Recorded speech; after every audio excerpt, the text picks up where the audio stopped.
భారతదేశంలో ఉన్నటువంటి ప్రతి పోలీస్ స్టేషన్లో ఇదే దుస్థితి.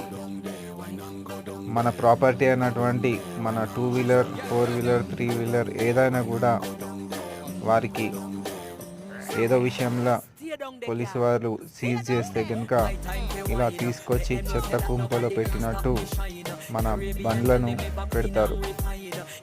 ఒక షెడ్ ఉండదు, వర్షం వస్తే తడుస్తాయి, ఎండ కొడితే ఎండుతాయి, ఆఖరికి దేనికి పనికి రాకుండా తుప్పు పట్టిపోతాయి.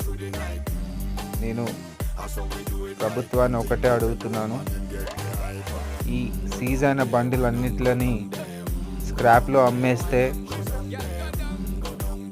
మీరు 1 సంవత్సరం వరకు గవర్నమెంట్ ఉద్యోగస్తులందరికీ జీతాలు ఇవ్వడానికి సరిపడేంత డబ్బు వస్తుంది.